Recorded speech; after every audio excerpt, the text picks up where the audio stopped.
सिगाङावनो आं बड'लेण्ड बुब्लि अनसायगिरि रायजो राजाफोरखौ बरायनाय जाबाय। बे समाव दंफैयो आं चिरां जिल्लानि सिङाव थानाय नैबे बेंटल बाजाराव। मानो होनोब्ला क्रिसमास बोथोरा बा बर'दिना साननैसोल'सै। बेनि गेजेर गेजेरनो दिनै क्रिसमासनि सिगां सिगां नैबे बेंटल बाजाराव होंगो दोंगो जानायखौ नुनो मोननाय जादों। होंगो दोंगो गाननाय जोमनाय मैगं थाइगं बायदिसिना बायनायखौ नुनो मोननाय जादों। जोंहा नोंथांमोननो दिन्थिनो थाखाय नाजागोन, सेस्था खालामगोन। नंगौ बुहुम नाङैनो प्रिथिबियावनो ख्रिस्ट' सिबियारि बिथांमोना जेरै क्रिसमासखौ फालियो, नैबे दिनै क्रिसमास बोथोरनि सिगां सिगां गेजेरावनो साननैल'सै। बिनि सिगां सिगांनो नैबे बेंटल बाजाराव बेंटल ओनसोलाव जोङो होंगो दोंगो मुवा बेसाद बायनायखौ जोङो नुनो मोननाय जादों। आङो नोंथांमोननो दिन्थिनो थाखाय सेस्था खालामगोन, दिन्थिलांगोन। बे बाजाराव साननैसोनि सिगांनो क्रिसमासनि साननैसोनि सिगांनो गोबां मानसिफोरा गुबुन गुबुन दाब दाब जायगानिफ्राय ओनसोलनिफ्राय नैबे बेंटल बाजाराव फैनानै होंगो दोंगो मुवा बेसाद गानग्रा जोमग्रा बायनायखौ जोङो नुनो मोन्दों। आङो नोंथांमोननो दिन्थिनो थाखाय सेस्था खालामगोन। बिथांनिफ्राय जोङो मोनथिनो लागोन बेवहाय मा मा मोनो आरो बेसेबां बेसेबां दामि दख'नाफोर फानो जोङो नैबे दखाननिफ्राय बा दखानदारनिफ्राय जोङो मोनथिनो लानि। नोंथांमोना नैबे क्रिसमास बोथोरावहाय बेसेबांसो दख'ना बा गाननाय जोमनाय फाननो हाखो? बिदिनो जेन'बा दिनैथ' बांद्राय थांथ'वाखै थांनायालाय, दा होमबाबो गांब्रै गांबासो थांबाय आरो। बिदिनो नै बेबायदि दासो जाहांदों लफाय दख'ना, बिबार दख'ना, सब ब्रेन्डनि बुस्थुफोरखौनो जोंनाव मोनो आरो। बेसेबां बेसेबां दामि? जेनेबा नै बियो 4000 बिबार ब्रेन्ड बियो, आरो नै बियो लफाय ब्रेन्डना 3500 बेबायदि आरो। दा ओरैनो टटेल बेसेबांसोनि गेजेराव फाननो हागोन? दा ओरैनो 13,000 बेबायदि थांबाय आरो। धन्यबाद। बिथांमोना दा दिनै क्रिसमास बोथोराव बा क्रिसमासनि सिगां सिगां नैबे होंगो दोंगो जानाय समाव बिथांमोना एसेब्लाबो फाननो हादों होननायखौ जोङो मिथिनो मोनदों। आरो जोङो गुबुननिफ्राय आरोबाव जों सेस्था खालामगोन नोंथांमोननो दिन्थिनो थाखाय। बे समाव केमेरा पार्सन बिथांखौ खावलायनाय जाबाय। बेवहायबो ओरैबायदि होंगो दोंगो जानायखौ जों नुनो मोननाय जादों। दा बे समाव नोंथांमोन आं दिन्थिनो थाखाय एकदमबारे सेस्था खालामबाय थानाय जागोन।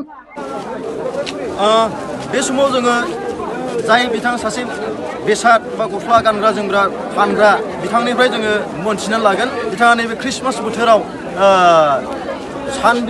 बेसेबांसो मुवा बेसाद फाननो हाखो जोङो मोनथिना लानि। दादा দুইদিন মাত্ৰ আছে। দুইদিন বাকী আছে। ইয়াৰ ভিতৰত কিমান কিমান বস্তুবিলাকত বেচাব পাৰিছে আমি বস্তুবিলাক কাপোৰ কিনি বেলেগ বস্তু ভালদৰে বেচাব পাৰিছোঁ। আৰু কিমান হ'ব আজি কিমান বেচাব পাৰিছে? এটা কাউণ্টিং হোৱা নাই। কি কি পোৱা যায়? বিক্ৰী হৈয়ে আছে। কি পোৱা যায় ইয়াত ladies sweater, jumper, shirt, long pant, frock, varieties readymade বস্তু। আপুনি ক'ৰ পৰা আহিছে? ৰাজগড়ৰ পৰা আহিছে। आरो बे समाव सासे मादैनिफ्राय जोङो मोनथिनो लाबावगोन नैबे क्रिसमासनि सिगां सिगां क्रिसमास बोथोरा साननैसोल'सै। क्रिसमासनि सिगां सिगां नैबे दख'ना दखानाव बेसेबांसो फाननो हाखो मादैमोना बा बेसेबांसो सेल जाखो जोङो बिथांनिफ्राय जोङो मोनथिनानै लानि। मादै बे समाव नैबे क्रिसमास बोथोरा साननैसोल'सै। मानोना क्रिसमासनि सिगां सिगां नैबे बाजाराव जोङो होंगो दोंगो जानायखौ नुनो मोन्दों। नोंथांनि दखानाव मुवा बेसाद बायनायखौ जों नुनो मोन्दों। दा नोंथांनि दखाननिफ्राय बे दिनैहाय बेसेबांसोनि दख'ना गाननाय जोमनाय बेफोरबायदिखौ नोंथाङा फाननो हाखो? आंथ' दा फाननो एसेबां हायाखै। एबार क्रिसमासबाबो बांद्रायनि दाम गोसानि बायनो हालाबायाखैना मानसिफ्रा, सिगांनि बायदि नङा। ओमफ्राय दा जिखुनु गांथाम गांब्रैसो हाबाय बेनो आरो। मोजां जादोंना जायाखै? बारा मोजां होनजाया सिगांनि बायदिथार नङा सिगांथ' बिराद मोजां जायोमोन दाथ' बे बाजारा मोजां होनजा एभेलेबेलसै फानग्राफ्रा आरो सोरनाव बायथ'बावनो दा नोंथांनि दखानाव मा मोनो? आंनावथ' मोनो आर'नाइ ब्लाउस डिजाइन मोनो जिखुनु सिम्पोल दख'ना मोनो सेक मोनो बेबायदि आरो आर'नाइ गस्ला मोनो बेबायदि आरो मेख्ला गामसा बिदिनो दङ दंनाया ओरैनो फिसा फिसौ दंलाबायजोबो सुइटार बेबायदि। धन्यबाद आरैनिसिम बे समाव बिथाङा मादैया फोरमायनानै होबाय बिथांनियाव गुबुन गुबुन रोखोमनि दख'ना गुबुन गुबुन आगरनि दख'ना साद्रि बायदि रोखोमनि मुवा बा गाननाय जोमनाय बेखौहाय मोनो होननानै बिथाङा जोंनो फोरमायबाय। बे समाव नैबे मैगं बाजाराव आरो जोङो सोर बेसेबां माबायदि बायदों आरो मा बायदों मा मैगं लाखो ख्रिस्टमासनि थाखाय जोङो आरोबाव जों सासे नैबे आदैनिफ्राय जोङो फंनैसो जोङो मिन्थिनानै लाबावनि।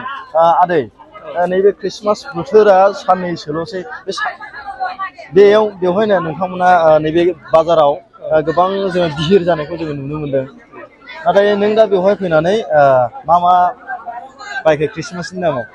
दासिमावहाय आङो नैबे सान्द्रिखौल' बायनाय जाथ'दों बायगोन एसे उनावहाय जेरैहाय मैगंफोर आलु कफि टमेट' बानलु संख्रि थाव मस्लाफोर बेबादिनो बे बाजाराव बायगोन आरो गथ'फोरनि थाखायबो मा होनो गाननाय जोमनायफोरखौ बायगोन आरो बिदिनो नांगौ मुवाफोरखौहाय बे ख्रिस्टमासनि थाखाय बायगोन।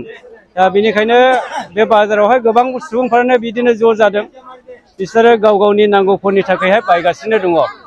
दा बेनिखायनो जोंबो बेवहाय ज' जानायजों लोगोसेनो बे ख्रिस्टमासखौहाय फालिनायावहाय गोबाङानो गावसोरनि नांगौफोरखौ बायगासिनो थानायजों लोगोसे गोबां बिहिर जादों गोजान गोजान जायगानिफ्राय बे बाजारखौ खालामनो थाखाय फैदों।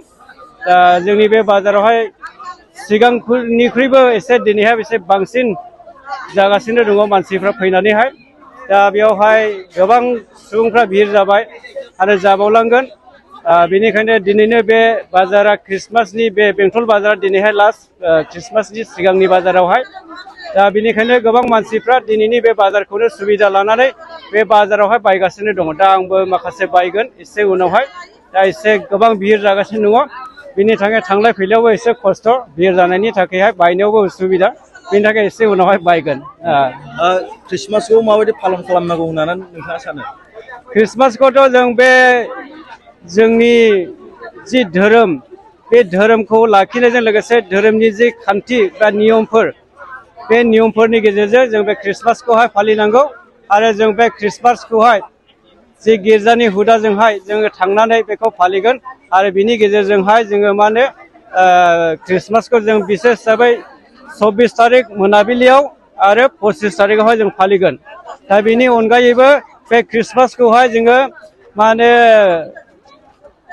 गामिफ्रावहाय प्रेम भज जानायनि गेजेरजों न'खर न'खर बेबादिनो गावनि लोगोफोरजों आरो बेबादिनो गामियारिफोरजों बे मोनसे अनज्लायनाय सिन हिसाबै बेखौ जालायगोन लोंलायगोन सासेया गुबुन सासेनि न'खरफ्राव आरो बेबादिनो गुबुन सासेयाबो गुबुन न'खरफोरजोंहाय बेबादिनो गाव गावनि अनज्लायनायफोरखौ दिन्थिनो थाखाय बे ख्रिस्टमासाव एबा जिसुनि जोनोम सानावहाय बे गेदेर रंजानायजों बे हाबाफारिखौ खुङो एबा बे फोरबोखौहाय जों खुङो। दा बेनिखायनो बेयावहाय गोबां मानसिफोरनि गेजेरावहाय गोबां अनसुंथाइफोरखौबो होनायखौ जों नुयो।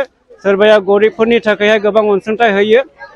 बे गरिबफोरनि थाखाय सोरबा गाननो जोमनो बेबादि गैयैफोर दङ बेफोरखौबो एसे नायबिजिरनायनि गेजेरजों जायफोर हायो बिथांमोना बे ख्रिस्टमासनि समावहाय बिसोरो दान होयो बिसोरनोहाय अनसुंथाइ बायदि गथायो। दा बेनिखायनो बे ख्रिस्टमासनि हाबाफारियावहाय बिसेस हिसाबै जोङो बुंनो थाङोब्ला बे अननाया बयनिख्रुइ देरसिनाव जानानै दङ। गोजोन्थों। धन्यबाद आदैनिसिम। थारैनो नंगौ बुहुम नाङैनो प्रिथिबियावनो बे ख्रिस्टमासखौ फालियो बयबो फालियो। नै बेवहायबो नैबे बेंटल ओनसोलावबो नैबे ख्रिस्टमासनि बोथोराव साननैसोल'सै गेजेराव बेनि गेजेरावनो दिनै नैबे बेंटल ओनसोलाव बायदिसिना मुवा बेसाद बायनाय मैगं थाइगं बायनाय गानग्रा जोमग्रा बायनाय बेखौ जोङो होंगो दोंगो जानायखौ जोङो नुनो मोननाय जादों।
मोनसे गोजोनथाव खौरां कक्राझार सहरनि जेडी रोडजों नांजाबनाय सुदेमपुरी गांजिमा बाजाराव थानाय आइ आफा मेडलाइफ बिएम हस्पिटालाव बेराम सोखानो हानायनि गोबां खाबु दं।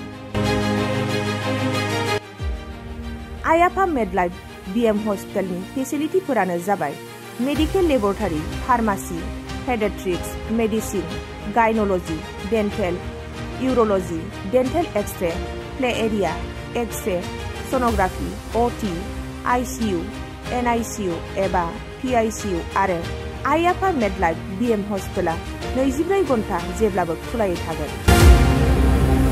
लांलाय लाबोलायनि एम्बुलेन्सआबो मोजाङै सार्भिस थागोन। ओनसोलनि सुबुंफोरा बेराम आजारफोरजों भुगिनानै थाना दंब्ला थाबैनो नोंथांनि देहाखौ फाहामथाय लानो कक्राझार सहरनि सुदेमपुरी गांजिमा बाजाराव थानाय आइ आफा मेडलाइफ बिएम हस्पिटालाव गोख्रैनो फाहामथाय लाफैनो हागोन। आबुङै मिथिनो थाखाय 9101655430 एबा 8822688026 जानबुं नम्बराव खौरां लाहरनो हागोन।